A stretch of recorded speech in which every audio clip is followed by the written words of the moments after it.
Chciałabym bardzo serdecznie podziękować pani doktor Monice Wolińskiej, że zaprosiła mnie na tą konferencję i zaproponowała referat plenarny. Bardzo ci dziękuję. Proszę Państwa, tak jak było powiedziane, ja się nie zajmuję pedagogiką specjalną. Jeżeli Pani rozumie, nie słyszę, dobrze? Tak, okej. Natomiast pedagogiką zdolności i twórczości, przy czym jak Państwo wiecie, zdolności włączone są w Polsce do pedagogiki specjalnej, natomiast w podręcznikach dosyć standardowo ten fragment jest opisany. Ja chciałabym Państwu przybliżyć dosyć nowy problem, na pewno w Polsce, związany właśnie z uczniami podwójnie wyjątkowymi, który na pewno problem należy do pedagogiki specjalnej. Najpierw takie mam pytanie. Czy Państwo znacie te dwie postacie? Einstein i Hopkins? Oczywiście. Tak? Proszę mi powiedzieć, co ich łączy? Co ich łączy? To, co ich różni, to wiadomo, bo jeden naukowiec, drugi artysta i... Na pewno. Płeć, tak. Gra na fortepianie. Jeżeli chodzi o Einsteina, chyba to nie był fortepian. Ale mówię Skrzypce? o Hopkinsie. O Hopkinsie, tak.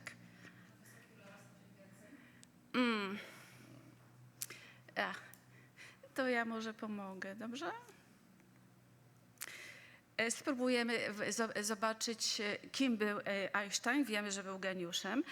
Wiemy też, że był najwybitniejszym fizykiem XX wieku. Wiemy, co odkrył. Natomiast był osobą, która jako dziecko nie był przystosowany do szkolnych schematów. W szkole miał w którymś momencie bardzo duże problemy. Miał problemy z mówieniem, bo zaczął mówić od 3. roku życia. A jeżeli chodzi o edukację szkolną, to był uważany przez nauczycieli, że jest nieuważny, że jest oporny, że nie jest zainteresowany muzyką. A jak Państwo widzicie, ten cytat "wyobraźnia jest ważniejsza niż wiedza", bardzo ostro cytowany w różnych źródłach po prostu. On po prostu miał niesłychanie rozwiniętą wyobraźnię i bardzo często jak gdyby w czasie lekcji odlatywał. Jeżeli chodzi o jego fascynację fizyką, to była pozaszkolna. Miał ogromną pasję i studiował właśnie fizykę. Sam zrezygnował z edukacji formalnej w którymś momencie i uczył się samodzielnie fizyki. Dobrze, zatem jaki był obszar wybitności Einsteina? Myślenie abstrakcyjno-przestrzenne. To wiemy po prostu. Wyobraźnia, to Państwo znacie na pewno ten przykład, gdzie on wyobraził sobie, że podróżuje jako światło w przestrzeni. Zdolności matematyczno-logiczne, samodzielność uczenia się i pasja, twórczość i niezależność. Tak? To są siły jego. Obszar trudności. Opóźniony rozwój mowy. Trudności adaptacyjne w szkole. On nie akceptował tego. Niezgodność z metodami nauczania, brak dostosowania wsparcia edukacyjnego. Prawdopodobnie, jeżeli współcześnie by Einstein żył, być może stwierdzono by u niego spektrum autyzmu i zaproponowano indywidualną edukację. Miał trudności komunikacyjne, adaptacyjne. No i znany Państwu wszystkim aktor, tak? Anthony Hopkins, oczywiście Einstein dostał Nagrodę Nobla. Laureat 2 Oscarów za Hannibala Lectera w Milczeniu owiec oraz Antoniego w filmie Ojciec. W późniejszym wieku zdiagnozowano u niego zespół Aspergera. Nie od razu tak. Twierdził, że jego sposób postrzegania świata miałby dosyć specyficzny, czyli bardzo intensywnie, bardzo analitycznie spostrzegał świat, ale miał jednocześnie duży dystans do tego, co widzi. Pomaga mu w pracy aktorskiej. Właśnie jego neuroatypowość, syndrom Aspergera, przejawiała się w bardzo takim intensywnym skupieniu na detalach i głębokim zanurzeniu się w roli. Miał niebywałą pamięć. Bardzo szybko uczył się roli, a mało tego odtwarzał całe scenariusze z pamięci. Zatem obszar wybitności. Znakomita pamięć, duże uzdolnienie, ale nie tylko aktorskie, dlatego że Hopkins maluje, gra, komponuje, czyli duże uzdolnienia artystyczne, świetna znajomość różnych dziedzin artystycznych. Jeżeli chodzi o obszar trudności, zespół Aspergera, trudności w nawiązywaniu nowych znajomości, o tym mówili jego koledzy, złe znoszenie zmiany, preferuje samotność, bardzo długi okres czasu miał problemy alkoholowe. Sam aktor podkreśla, że zdiagnozowano u niego zespół Aspergera stanowi dla niego wsparcie w pracy aktorskiej, ułatwiając koncentrację i pogłębioną analizę. Ja bym chciała jeszcze pokazać Państwu jeszcze jedną postać. Stephen Wiltshire, który jest określany też jako ludzka kamera. W wieku 3 lat wykryto u niego autyzm, nie mówił do 9 roku życia, porozumiewał się z otoczeniem przy pomocy rysunku. W wieku 8 lat zaczął rysować i to były rysunki właśnie zniszczonych przez trzęsienie ziemi miast oraz samochody. Przy czym miał o tyle szczęście, że nauczyciel zainteresował się nim i wsparł jego zainteresowania rysunkowe. Nauczył go także mówić, ale dopiero w 9 roku życia. Fenomen właśnie jego polega na tym, że on ma pamięć eidetyczną, czyli dokładnie wszystko pamięta w szczegółach, jakby fotografował. Przy jednej ekspozycji robiono z nim eksperymenty, między innymi właśnie narysował całą panoramę Londynu po jednym przelocie helikopterem przez miasto, przy czym te budynki, które narysował, one posiadały wszystkie dokładnie odpowiednią ilość okien w każdym budynku, wszystkie szczegóły. Zatem uzdolnienia, pamięć wzrokowa, eidetyczna, rysunek, orientacja przestrzenna, wyzwania, komunikacja społeczna, spektrum autyzmu. Zatem obszar wybitności, pamięć fotograficzna, orientacja przestrzenna, samodzielne rozwijanie pasji, to u wszystkich, które przedstawiłam do tej pory, pracowitość, ponadprzeciętne uzdolnienia plastyczne, obszar trudności, autyzm. On był savant, czyli po prostu te osoby, które mają wybitne uzdolnienia, ale niesłychanie wąskie, w tym przypadku rysunkowe. Deficyty w rozwoju mowy, trudności w komunikacji społecznej i potrzebował indywidualnego podejścia dzięki temu, że miał odpowiedniego nauczyciela, terapii i wsparcia, by rozwinąć pełnię talentu. Zatem Albert Einstein, Anthony Hopkins, Stephen Wiltshire to osoby podwójnie wyjątkowe. To jest w tytule mojej prezentacji. W literaturze są określone jako E2, odsuwa twice exceptional. Wspólne było wybitne zdolności i jednocześnie neuroatypowość, różne uzdolnienia specyficzne dziedzinowo. Dobrze, zatem możemy przejść do definicji. Teraz uczniów podwójnie wyjątkowych, mniej więcej wiemy, na czym to polega. To są uczniowie, którzy wykazują duży potencjał, jeżeli chodzi o uzyskiwanie wyników w nauczaniu, jak również w twórczym działaniu w różnych dziedzinach, ale jednocześnie wykazują jedną lub więcej niepełnosprawności, obejmujących specyficzne problemy uczenia się, zaburzenia mowy języka, zaburzenia emocjonalne ze spektrem autyzmu, ADHD i inne. Muszą występować te dwie właściwości jednocześnie. Ostatnio wprowadzono też nowy termin uczniowie wielorako wyjątkowi, multi-exceptional. To są uczniowie, którzy znowu posiadają bardzo wysoki potencjał, jeżeli chodzi o zdolności i aktywność twórczą, natomiast są z diagnozami paru różnych niepełnosprawności, na przykład ADHD, zaburzenia przetwarzania informacji, zaburzenia emocjonalne. Zwróćmy teraz uwagę, spróbujemy popatrzeć, kim są uczniowie wybitnie uzdolnieni, jakie cechy posiadają i jakie cechy posiadają uczniowie z niepełnosprawnościami. Jeżeli chodzi o cechy uczniów wybitnie zdolnymi, jeżeli mamy uzdolnienia intelektualne, standardem jest to, że te osoby bardzo szybko się uczą. W związku z tym standardowa edukacja proponowana tym osobom co się robi w Polsce między innymi, powoduje to, że nudzą się, mają frustrację, tracą motywację, ponieważ nie muszą się niczego uczyć. Mają duże zdolności twórcze. Oznacza to, że wychodzą poza utarte schematy. I często właśnie te osoby o dużym potencjale twórczym przeszkadzają nauczycielom w lekcjach, ponieważ nie tak się zachowują, nie takie pytania zadają i nie w ten sposób reagują na polecenia i posiadają zdolności specyficzne dziedzinowo, tutaj napisałam, nie będę wymieniała, ale niekoniecznie nauczyciele potrafią to wykryć, ponieważ niestety mamy właśnie deficyt, jeżeli chodzi o kształcenie nauczycieli. Jakie cechy posiadają uczniowie z niepełnosprawnościami?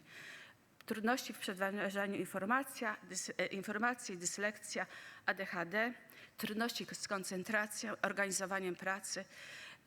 Należy dostosowywać edukację dla tych osób i przekształcić tę edukację w kształcenie indywidualne. Mają problemy społeczne i emocjonalne przez ich niepełnosprawności.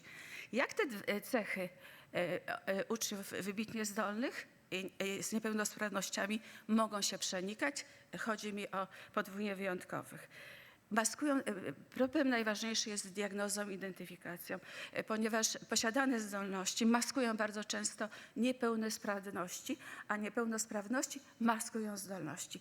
Czyli tak naprawdę trudno jest zorientować się, z kim mamy do czynienia. Mają problemy z komunikacją bardzo wyraźnie, koncentracją i poczuciem własnej wartości.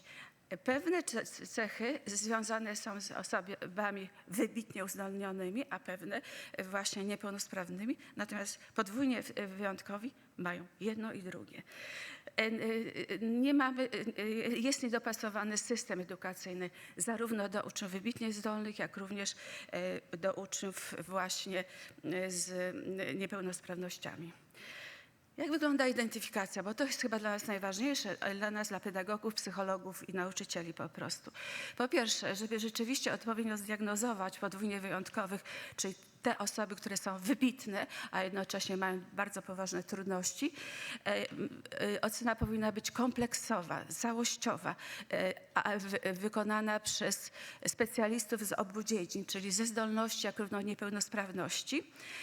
Poza tym te osoby, które podejmują się diagnozy, identyfikacji, powinny mieć wiedzę także o tym, jak te właściwości wpływają na siebie po prostu, maskowania wzajemnego.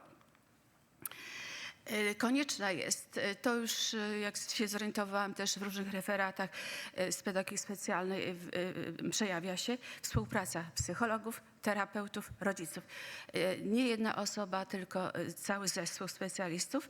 Bardzo ważna jest obserwacja i to maksymalnie długoterminowa obserwacja, żeby się zorientować, jakie naprawdę zdolności ci uczniowie podwójnie wyjątkowi posiadają. Dlatego powtarzam, te zdolności są ukryte przez niepełnosprawności, ADHD, coś innego.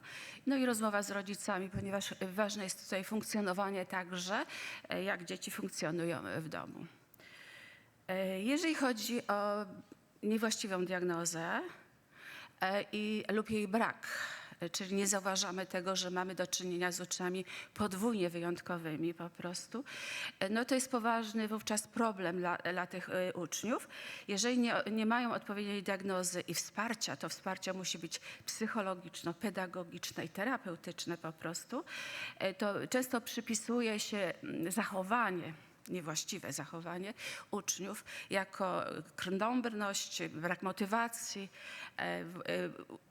Uczniowie te uzyskują negatywną ocenę. Jaki jest skutek? Skutek jest bardzo trudny, bo uczniowie są niedocenieni, źle klasyfikowani i narażani na trudności i problemy emocjonalne. Problemy edukacyjne uczniów podwójnie wyjątkowych. Tutaj napisałam obszar, problem i skutki. Diagnoza. Już to powiedziałam, po prostu to jest bardzo trudne, ponieważ diagnoza jest trudna ze względu na maskowanie niepełnosprawności przez zdolności i odwrotnie. Skutek jest taki, że brak wsparcia lub błędna ocena. Po prostu nie potrafimy identyfikować i diagnozować te dzieci. Edukacja. I tutaj mamy połączenie brak wyzwań i przeciążenie. Pamiętamy, że mamy osoby o podwójnej właściwości, czyli wybitnie zdolne, czyli brak wyzwań.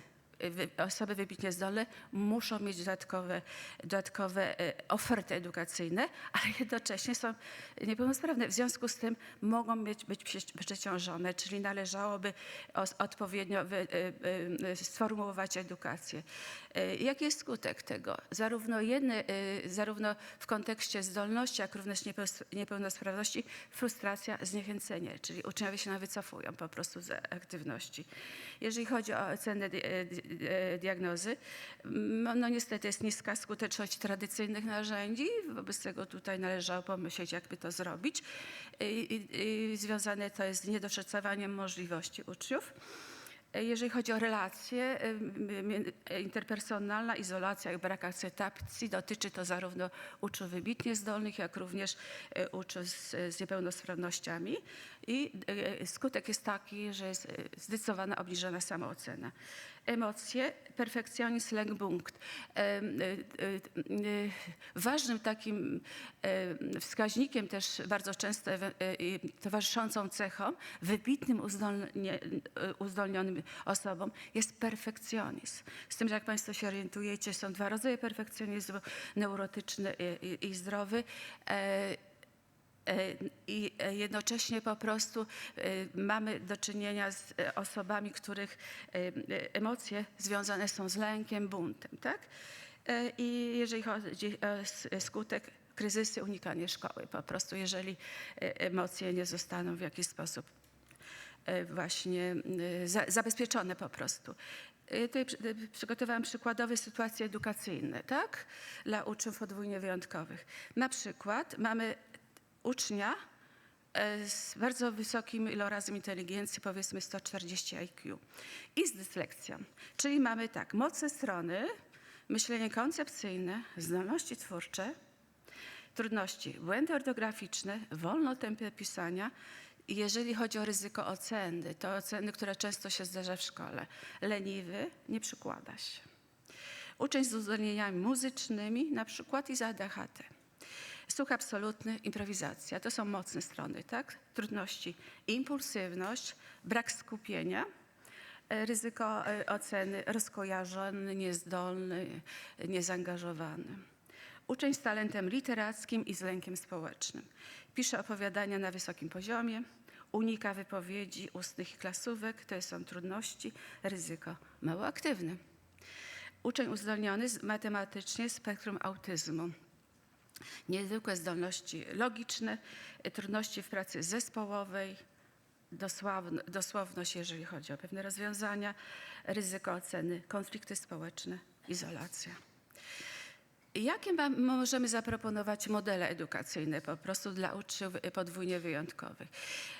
Najczęściej stosowany w Polsce, nie tylko, to jest model inkluzyjny, gdzie jest włączenie tych osób do ogólnego kształcenia edukacyjnego, osoby, które mają różne potrzeby edukacyjne, są włączone do standardowego nauczania po prostu.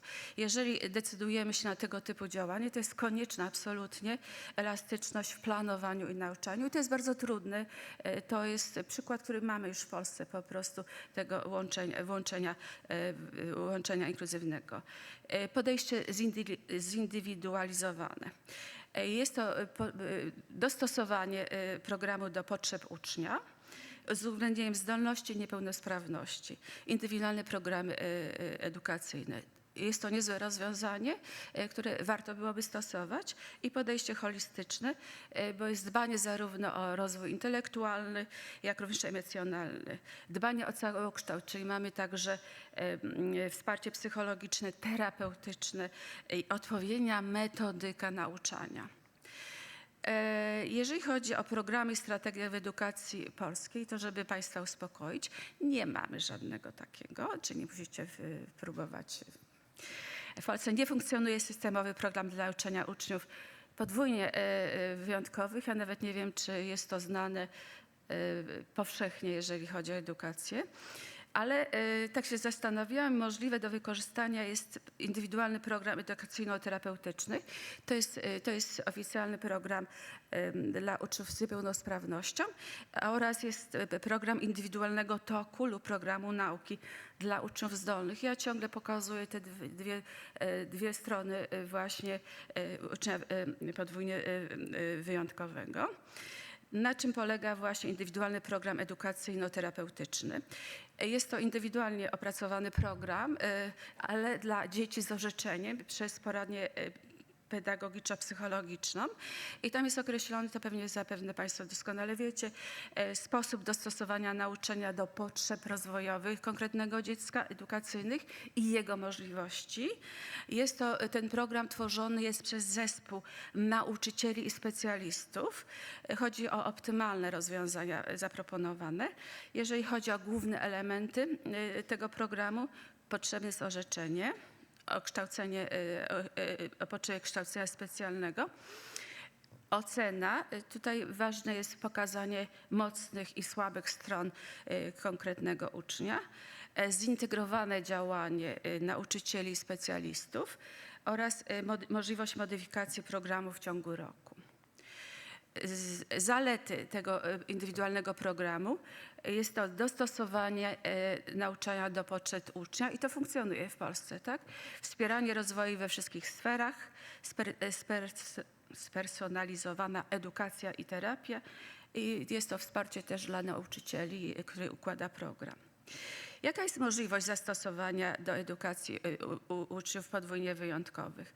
Sądzę, że on może być wykorzystany w edukacji dla tej grupy uczniów, ponieważ pozwala na jednoczesne wspieranie rozwoju, tutaj myślę o stworzeniu możliwości dla wybitności oraz niwelowanie barier rozwojowych. Dobrze, teraz mamy oficjalnie też proponowany przez ministerstwo indywidualny tok lub program nauki i to jest już wyraźnie dla uczniów zdolnych, czyli ta właściwość druga uczniów podwójnie wyjątkowych. Jest to indywidualny program i tok, który jest opracowywany przez nauczyciela. On może być opracowany dla wybranych przedmiotów, dla wszystkich przedmiotów. Może być opracowany na dowolnym etapie kształcenia i w dowolnym momencie.